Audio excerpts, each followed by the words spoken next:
It's North London in the 1960s. A Victorian cemetery, overgrown, gothic, and quiet in a way places get when the living stop visiting. And then the rumors start. People swear they've seen something. A tall figure, a pale face behind iron bars, a shape gliding where no one should be walking. Then the news reporters come. The TV crews circle. And suddenly a crowd storms into a locked cemetery carrying stakes and crosses, hunting a vampire. And the scariest part isn't the vampire. It's what people do when they think there is one. I'm Lisa. And I'm Samantha. Welcome back to X-UMED. This is the story of the Highgate Vampire, one of the weirdest modern vampire legends, because it didn't happen in the 1700s. It happened with TV cameras, police, and tabloids, and two men who absolutely hated each other.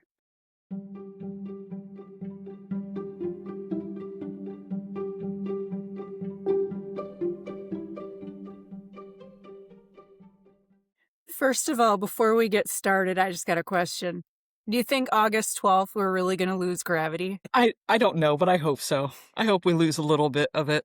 I plan on, you know what? It's a Saturday, so I don't have to miss work. I'm just going to stay home and hold on to my toilet because it goes far enough into the ground. It's a ridiculous idea, but with everything going on in the world right now, really wouldn't be surprised if it happens. It's kind of another thing. Who knows? I feel like it's going to be an interesting year. Kind of just want to toss the cat up into the air a little bit and see what happens. I feel like that's not going to... No, I feel like that's not how it's going to happen. I heard somewhere that within those 7 seconds, you could end up being 150 something feet in the air, and then the gravity comes back on and you just fall. Well, I don't know how true. Exactly. Stay in the house. Bubble wrap. Or those giant balls that people are rolling down hills inside of. That would be fun. I don't think it's going to happen. Yeah, who knows? I don't think it's We'll going to happen. Just a change up throughout the day. Make the week different. You're to lead up to this big event that's going to happen in 7 seconds. Anyway, let's get to the story of the vampire. So they should close trampoline parks on that day. They probably should. Yeah. Okay. So the Highgate Cemetery was opened in 1839 in North London. Now, this cemetery was part of a network of cemeteries that was opened because the one main cemetery apparently was too overrun. They ran out of room. The Highgate Cemetery today has over 170,000 graves. It's a pretty big cemetery, and it was pretty prestigious. And there are notable figures buried there, like an influential philosopher named Karl Marx. I don't know who that is. I guess I should. I don't either. And then a leading Victorian novelist named George Eliot, but that was a pen name. The real person was Mary Ann Evans. She used a male pen name to be taken more seriously. Thought that was kind of interesting. Who was this? She was a Victorian novelist, and What's her name? She did all kinds of other things. Her real name was Mary Ann Evans, but her pen name was George Eliot. Okay. This cemetery has very ornate tombstones, giant marble angels that are now kind of cracked, makes them look even creepier. Huge Gothic mausoleums, and the cemetery is so big that they had a west and east side of it. Now, after World War II, it fell into really serious disrepair with overgrown pathways. You got to kind of watch where you're walking because you could trip on ivy vines. There's ivies covering everything, spilling over headstones, growing up along the walls of the mausoleums. In a lot of the sources that I'm going to cite, if you click on these links, there's pictures of the Highgate Cemetery everywhere. And it is really cool. This is one of the cemeteries that I would love to go and visit. I have seen, I see one of a piano. Yeah. I'm looking at a couple right now, and yeah, I have heard about the cemetery, naturally. Of course, yeah, because it's in England. And it's a cemetery. Yeah. This place is so creepy looking though now, but cool at the same time. It's all Victorian and Gothic architecture, and everything is just so intricately carved, and it's just so cool. And then with the ivy overgrowing everything, it is so cool looking. But it's creepy looking. Creepy enough that in the 1960s, it was the set for 2 movies. One was From Beyond the Grave, and the other movie was called Taste the Blood of Dracula. Sounds like a B-rated movie. I don't know. Never heard of it Maybe either. it was popular over in England. I've never heard of it. Yeah. And there are ghosts in the cemetery. One ghost is a chicken. The ghost of a chicken. Someone tried to freeze the chicken, kind of like cryogenically, and it resulted in pneumonia, and the chicken died in 1626. What the chicken is doing in the Highgate Cemetery, I don't know. Maybe it was buried there way before the cemetery was even built. Who knows? Someone's There's also beloved a pet. cyclist. Yeah. There's also a cyclist who rides past the gates. Like some dude on a bicycle just riding back and forth. There's a tall man wearing a top hat. And then there's a sad-looking female who only looks up at the sky and ignores everyone else around her. She's probably not even aware that the living is around her. And then there is the shrouded figure. The shrouded figure would later be dubbed the Highgate Vampire. In the 1960s, sightings started being reported.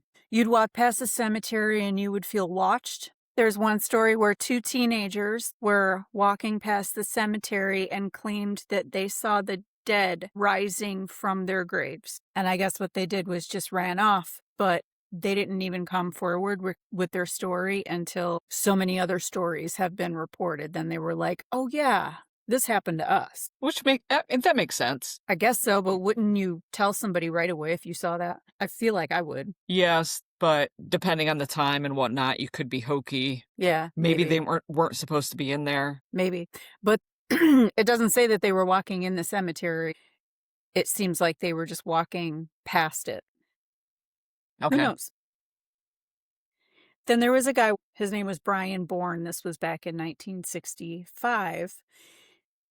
He was walking his dog and he saw an oozy type substance running down the wall of the west side of the cemetery. The ooze turned into a tall, cloaked man with glowing red eyes. His dog started acting aggressively, started barking and growling, and Brian felt an overwhelming sense of dread, which you would, and fear. Yeah. So he got the hell out of there. Then there was a girl who woke up by a cold touch on her hand. She said it was like a cold and clingy feeling. And later, marks showed up on her hands where she had felt it. And somehow this vampire character got blamed for that. Another woman named Elizabeth kept having night terrors about a vampire. She must have lived in the area, you know?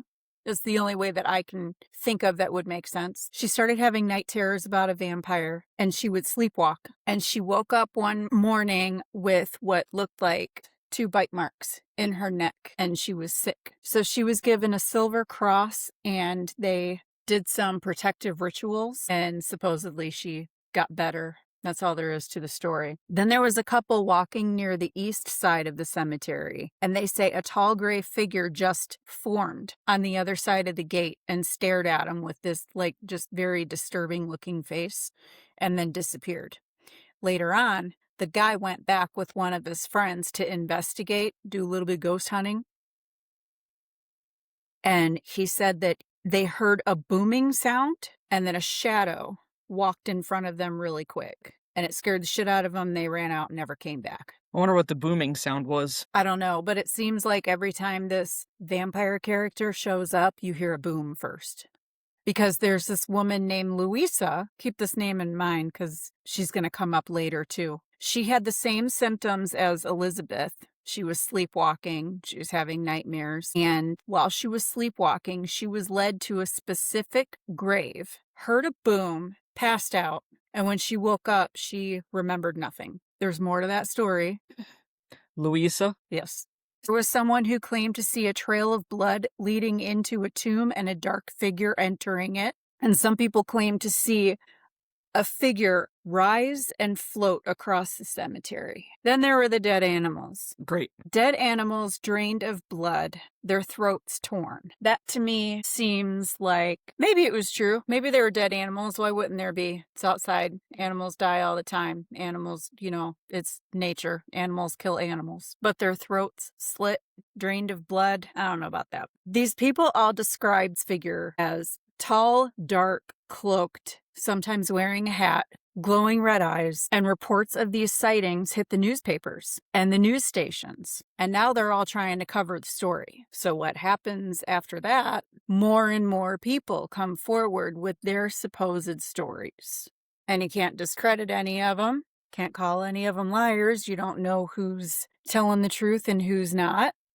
And then people start legend tripping. Do you know what legend tripping is? Legend tripping is kind of, we've done it. It's when there's a legend of something and you go and you do it. Like, okay, Gibbs Bridge. Oh, right? Okay, yeah. You go and do that, but when you show up, you're already scared. And your senses... Senses are heightened. Yes. Your senses are heightened. And so every little thing you see, every little thing you hear is going to freak you out. And you're going to start even seeing and hearing things that you're really not seeing and hearing because you're expecting it. And that's what these people did, but they took it way too far. And by this time, the vampire panic that everyone was going through in like the 1700s, 1500s, whatever, that was gone. I mean, this was the 1960s and 1970s. They didn't have this vampire superstition anymore. And now everyone was on to something else by that point. Yeah.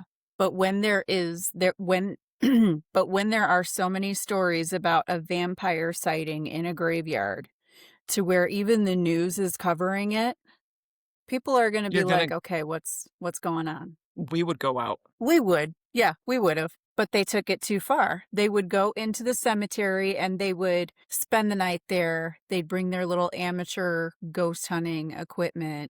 Graves were vandalized. Bodies were dug up, beheaded, and staked. Yeah.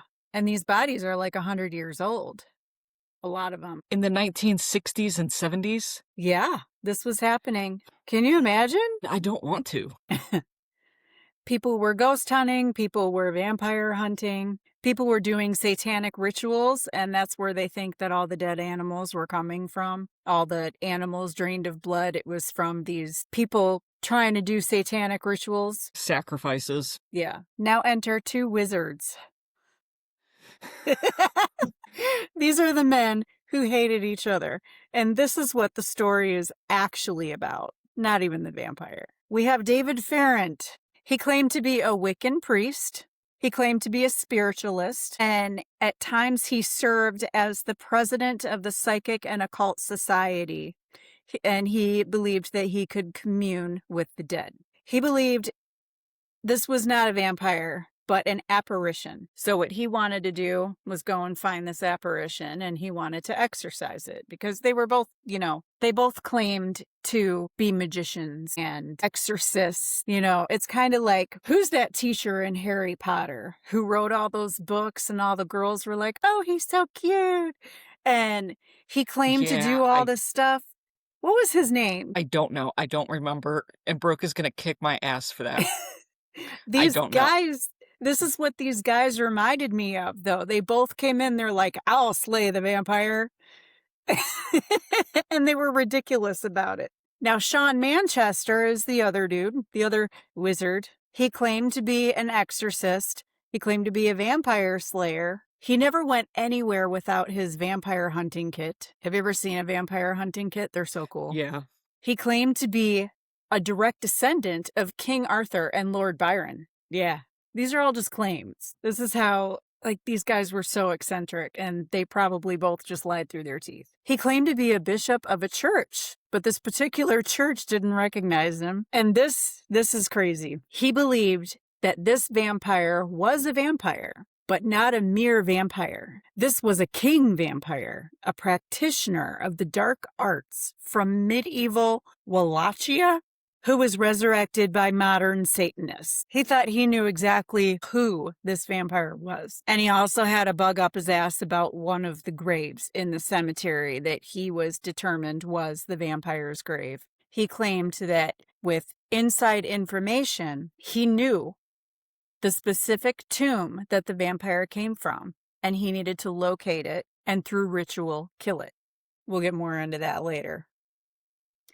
Newspapers would constantly interview these two because they kept writing into the newspapers and they were contradicting each other. And the newspaper was just, these news stations and these people writing these articles would just eat it up. Well, it's news, of course they are. Yeah, but they're fighting. They're contradicting each other. They're accusing each other of things. They're trying to discredit each other. They're insulting each other. And it was funny. The newspaper is like, this is hilarious. I'm going to keep interviewing them. And it was giving them a lot of attention, too. Everyone was following this. So in 1970, Manchester appeared on a news broadcast saying that he would be at the cemetery March 13th, Friday, March 13th.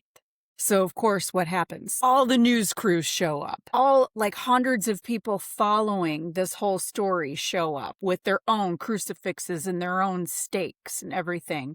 And the police are like, oh, shit. So they had to show up to try and keep the crowd under control. Manchester was a no-show. And so the crowd just decided, well, if he's not going to show up, we're already here. They start climbing over at the walls and the gates, and there were too many people and not enough police. And the cemetery was so big that there was no way that the police could stop them all. And they went in there running around, digging up graves, beheading corpses, staking them, destroying headstones, anything they could do. I wonder how many they got to.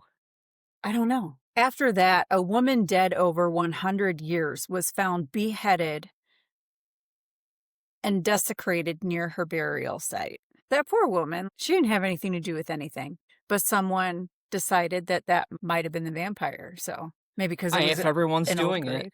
Yeah. A few weeks later, and what? That kind of shows you how morbid people can be. Yeah.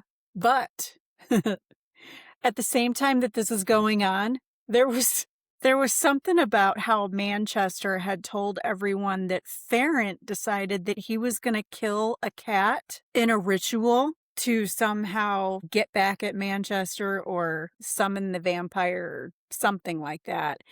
And there was a rumor that Ferent said, well, yeah, I'm going to do that because blood needs to be spilt, but I'm going to use anesthesia on the cat first, so he's not going to feel anything. And so after that, everyone's like, oh, keep your animals inside. If someone's animal went missing, they'd be like, oh, it was Ferent. He took my cat. You know, this is the kind of shit that they would do to each other. But isn't the first sign of being a psychopath and a serial killer is torturing animals? Yeah, but it was just a rumor. Like, Ferent never even said he was going to do that. This was just Manchester being like, oh, guess what Ferent said? And Oh, okay.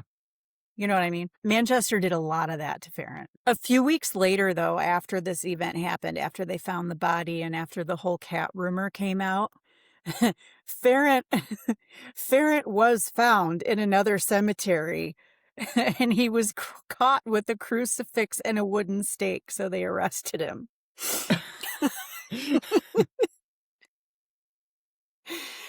And he served a little bit of time in jail for it, for grave desecration, and he denied the grave desecration. He denied that to the ground. He's like, these were Satanists that did that. That was not me. And nobody believed him. But throughout this whole thing, people were kind of coming after him. Like, the police were kind of coming after him because Manchester kept saying, Ferent's doing this, Ferent's doing that. So they're kind of watching him. Mm-hmm. And they kept questioning him and things like that. And I'll tell you more stories. But at one point, Ferent made voodoo dolls of some of the police officers that were trying to investigate him. He did admit to that. He's like, I didn't desecrate any graves, but yeah, I did make voodoo dolls of you. I mean, it only really works if you truly believe in it, I guess. So what is a voodoo doll going to actually do? Okay, so between 1973 and 1974, the vampire thing was kind of over, and Manchester claimed that he killed it with a stake through the heart. And he was supposedly quoted saying that particular contagion was successfully exorcised in early 1974. There has been no further contamination at Highgate Cemetery. Okay, and the story of him killing this vampire was that Manchester, like I said, he had a bug up his ass about this particular coffin that the vampire allegedly was in, and he claimed that this coffin wouldn't be in the same spot from time to time, and it would end up in mausoleums that were hard for him to get into. And he really wanted to open up this coffin and stake the body inside of it because he really thought it was the vampire. And his assistant was like, yeah, but that's a crime. And Manchester was like, oh, yeah, I guess I shouldn't do that. So the vampire supposedly traveled to a home in Crouch End. Not sure where that is. Manchester claims that he followed him as he traveled, and once he got to that home, that's where he staked him to death. He published pictures of the decomposing body of the vampire in one of his books or in an article that he wrote or something, because they wrote books about this. They both wrote books about this. And Ferent said, that's just Manchester in makeup. Oh my God. And it probably was. It could, yeah. I kind of feel like these people didn't truly believe that they were vampires. They just wanted to go play with dead bodies. I don't know what it was. Both of these guys, though, they wanted to be the hero. They're like, I'm the one who's going to find this vampire and kill it. They and want 15 minutes of fame and to play with the dead. It sounds like they really did believe that there was something in there that needed to be killed. I don't know, but it was absolutely ridiculous. There was a story or a rumor about Manchester murdering somebody, and this was Louisa, remember? From the beginning, yes. Yeah. He claimed to have personally interviewed some of the early vampire victims, and the one was Louisa. And he supposedly said that she had been turned, so Manchester killed her. There was no death certificate, and Ferent claimed her real name was actually Jacqueline Cooper, and that she wasn't even dead, because, Manchester wanted to, of course, say, yeah, I'm out here slaying vampires, you know. But one of Manchester's assistants or secretary or something like that said that it was not Cooper, but wouldn't say who Louisa really was. But her body turned into a giant spider before she was staked, so there was really no way to tell anyway. Why spider? I don't know. Manchester said that when he staked her, they were in a mausoleum, and she turned into a giant spider, and he staked her. That's why there was no death certificate or body or anything, because she wasn't even human anymore when he killed her. She was a giant demonic spider. What about a bat? I feel like a bat would correlation with vampires. Yeah, vampires in folklore are supposed to turn into bats and fly away. Maybe he didn't get that.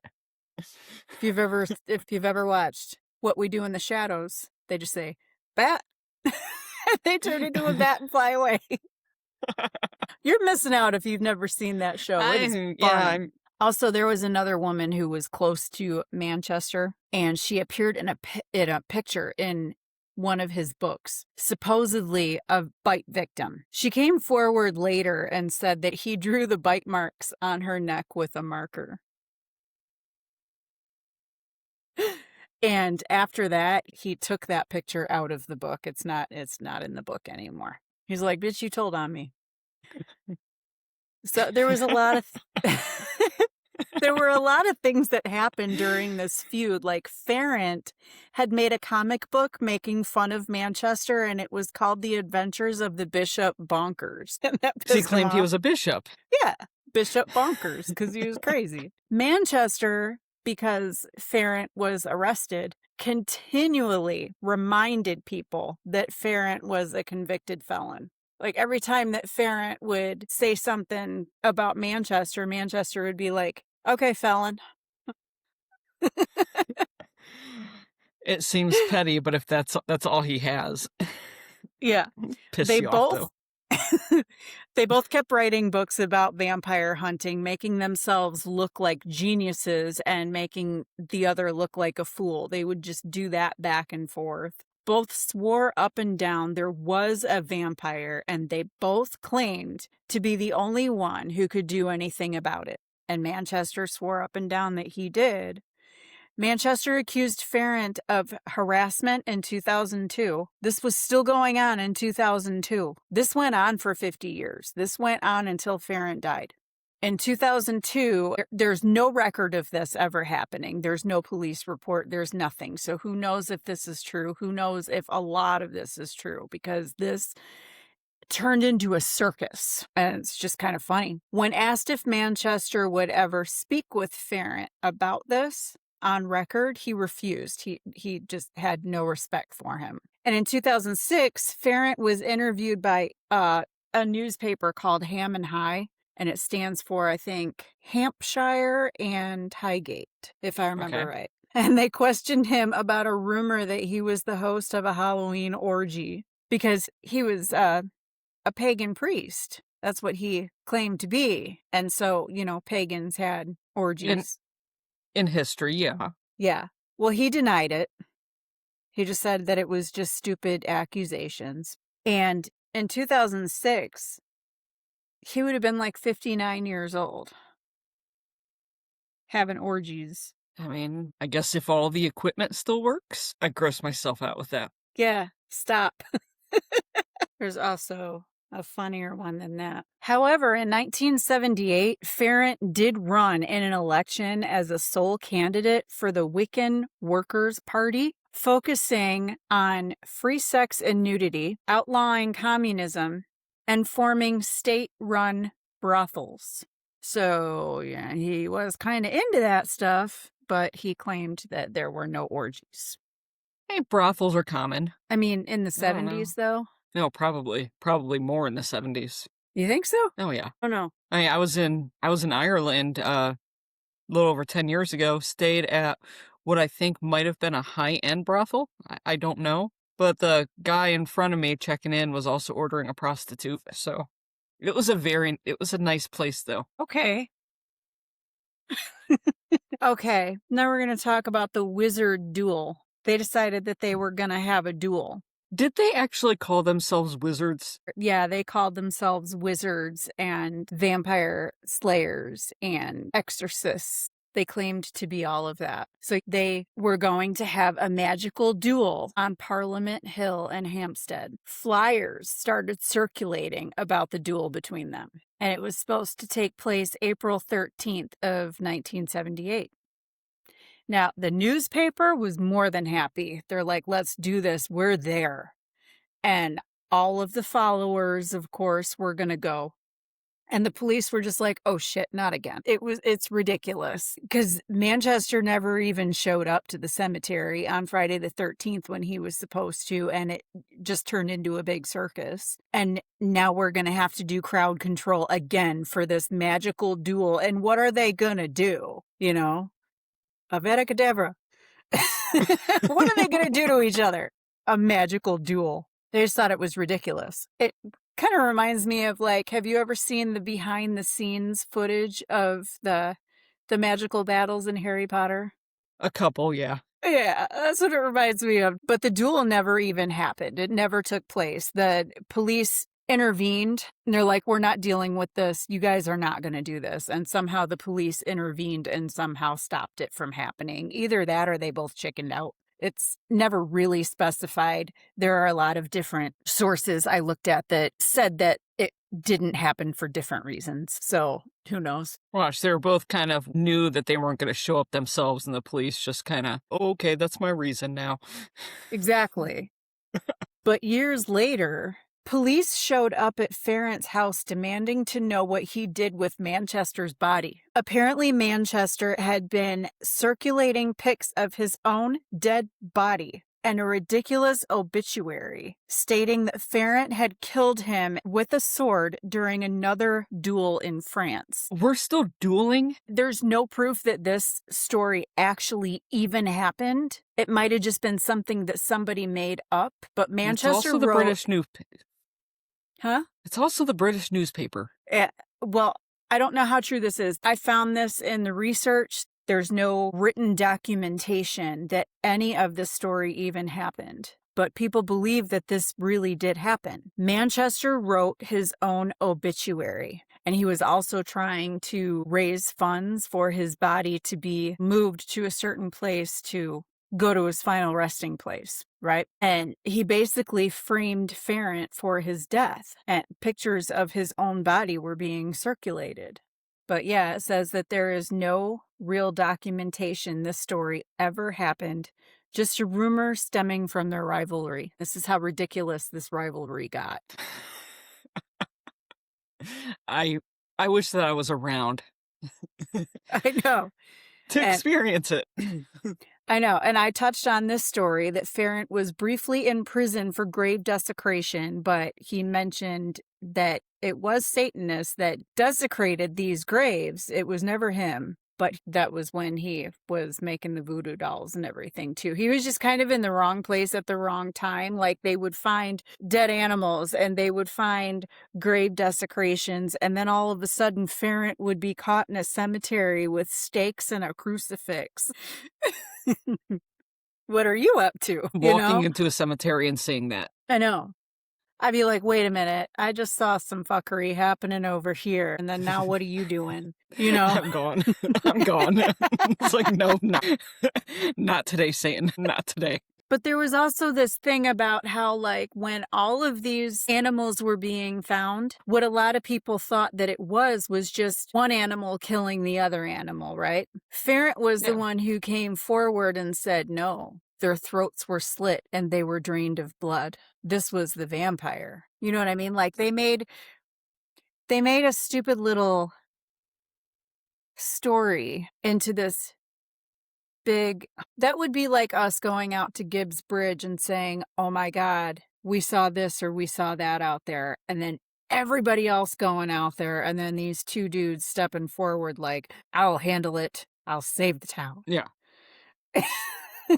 And then it just turns into this big and everybody forgets about the bridge. And they're just focusing on these two morons going at it for no reason. Yeah, if something like that were to happen at like Gibbs Bridge, or I was in that situation and saw that, I would probably at that point leave. It's like, you guys are fools. Like, I am not wasting my time on this. Yeah. I can just picture them being out there with like the plastic light up, like lightsabers or... The lightsabers. Really? This is what I'm imagining. Or like those Nerf foam swords. And one of them is going to be wearing a cape. They'd probably both be wearing capes. Big medallions, crucifixes around their necks. But it turns out that, I don't know if it went both ways, but Manchester ended up kind of respecting Ferent. They were rivals, but it had gone on for so long. I mean, they would go back and forth and take shots at each other. For 50 years, this went on. At that point, they needed each other. Yeah. And I think in a way they just, because they had had some conversations in person later on in the years, and they saw good in each other, but they also saw, okay, this is how you're an asshole right here, but I respect you in other ways. And when Ferent died, Manchester wrote a eulogy. Ferent died in 2019. Wow. Pretty recent. Yeah. Manchester wrote a eulogy in his blog, and I actually have that in my sources. I'm going to cite it in this episode. Basically talking about the kind of man that Ferent was, and not really putting him down, just basically saying I did have respect for him. There were things about him that I did not like. There were things about him that I did not agree with. We were never going to see eye to eye, but I did have a level of respect for him. And he did, in one way or another, consider him kind of a friend. If they were behind the scenes. Yeah, if they were important enough to each other to keep up this rivalry for 50 years, they kind of liked each other. You know what I mean? They were friends. They were frenemies. Or frenemies. And my source says he basically forgave him. He said, I am enormously saddened that he went to his grave without knowing that he had my forgiveness. Except it sounds like Manchester did a lot more underhanded shit to Ferent than Ferent did back to him. But we don't know the whole story with that. So much happened. But with the information that I have, I feel like Ferent should have been forgiving Manchester. Or maybe not. But if anyone should be asking for forgiveness, it should have been Manchester. Because he did some underhanded shit. Well, Manchester was also the last one to pass. The last word. Mm-hmm. It's almost like a power play. Yeah, kind of. Maybe. Power move. Maybe. The Highgate Cemetery is an acting burial ground still today. You can visit, you can actually book tickets for guided tours. They don't do they don't market it as ghost tours. At one point in time, the cemetery they didn't like being asked about the Highgate Vampire. They didn't like being asked about the feud. They're basically like, look, because of this vampire thing, and because of these two yahoos that kept fighting, our cemetery got destroyed. Like, we're done with this. They didn't want anything to do with it. But now they do tours. Like I said, they're not branded as ghost tours, but the tours of the West Cemetery cover the hauntings, the catacombs, and all the folklore. The west part of the cemetery is exclusively only guided tours. You can't just walk in there. The east, you can just freely walk in there. And that's where Karl Marx is buried. So Okay. I want to go.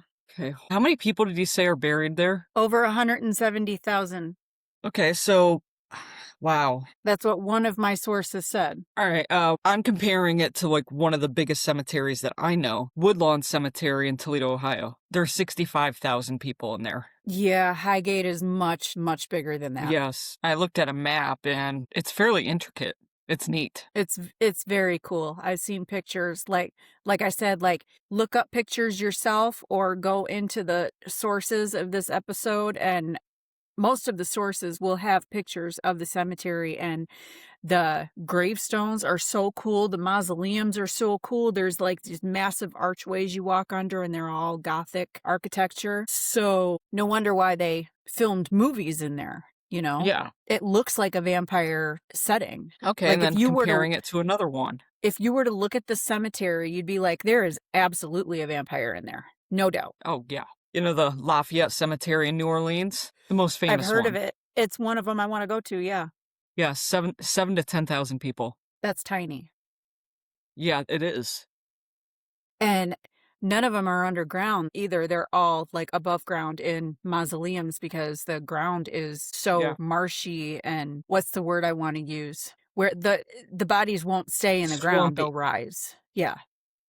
Swampland. Mm-hmm. The thing is that would add to the creepiness of that cemetery, or any cemetery, is the dead animals that they found. Have you ever walked through a cemetery? Because I have. And you smell death. You smell like an animal's body rotting. And it's the most putrid smell. And you want to think, is that a body I'm smelling, or is that just a dead animal? Probably a dead animal. Probably, yeah. But it's creepy when you're walking through a cemetery at night and you smell that. It's like, I don't want to be in this area. What's going on over here? And it just adds on to the experience. Mm-hmm. And that's why they pump that putrid smell into haunted houses. You have to assault all the senses. But it works. So as far as the Highgate Vampire goes, it wasn't really a story even about a vampire at all. It was about people freaking out and two very eccentric weirdos fighting over who was gonna be famous for slaying this vampire. That's kind of a disappointment, but with how people are, Mm-hmm. a person is smart, people are dumb. Yeah. People cause panic. Yeah. And all of the people that desecrated all these graves. And can you imagine? I mean, they're digging up these graves and they're beheading the corpses. And they're putting stakes through them. And then they're just leaving them littered all over the grounds. I feel like body snatchers had more respect. Yeah. And that ended 100 years before this. Yeah. And how many of them were doing it? Because there were people sneaking in. They were legend tripping, and they were actually sacrificing little animals and doing these satanic rituals. In some of the mausoleums, there were like satanic symbols painted on the floors and the walls. And how many of these people actually believed and how many of them were just LARPing? I'm trying to think on when the punk phase was in England. It was probably Punk about rock. that That was time. 80s. It was more like the 70s and 80s. Yeah, early 90s maybe, probably. That's when it was over here. I'm assuming. I feel like the punk phase started over in England. Yeah. Well, most things that are good does. Yeah, I really don't know. I'm just trying to think if that might have not anything to do with it, but I'm trying to think of the people who could have gone. Not trying to stereotype, but just this wasn't that long ago, and while like America was going through counterculture and the hippie movement, Yeah. people over here are digging up bodies. Yeah. Like what? And it's weird because, like, I have never even heard of this story until I started looking it up. I've heard of Highgate Vampire, I've heard of Highgate Cemetery, just because of how much of English history that I read and listen to. Yeah. But I've never actually looked into it. Didn't catch my interest. I have no idea. It didn't really catch my interest very much either because I realized it wasn't even about a vampire. It was about these dumbasses fighting back and forth. But then once I got into all the back and forth, I'm like, this is pretty funny. So I'll go ahead and do this one. We're still going to do a vampire episode where I'll tell a story about a vampire. She'll look up one. We're going to do a joint vampire episode. We're going to talk about some vampire lore. Mm-hmm. I don't feel like I can do it on my own. I feel like it needs to be a joint episode. Yeah, I think so as well. Next week, we're going to do the Bell Witch. I'm Okay. pretty sure. I'm pretty sure. Then we also have coming up, I don't want to say it's a cryptid, but it's an ocean legend. Okay. Her name is Mary. Oh. And I think that I'm going to be doing the Amber Room soon. Ooh, the So I'm Amber going to Room. I'm going to switch things up by trying to do a cryptid. Okay. That'll be an interesting one. The cryptid will also be an interesting one because it's not one that many people have heard about, that we hold close to our hearts. And that's all I'm going to say. So tune in for that because I have a feeling that one's going to turn out really fun. It's probably going to be different from anything else that we've done. I think so. So that's the legend of the Highgate Vampire. I tried to tell it as well as I could. Well, do all the things, like, subscribe, tell a friend, or if you don't like us, tell an enemy. It helps us out. And comment anywhere you see our shorts, TikToks, Facebook posts. Let us know what you think. Give us some feedback, whether it's good or bad. Everyone have a good night if you're done.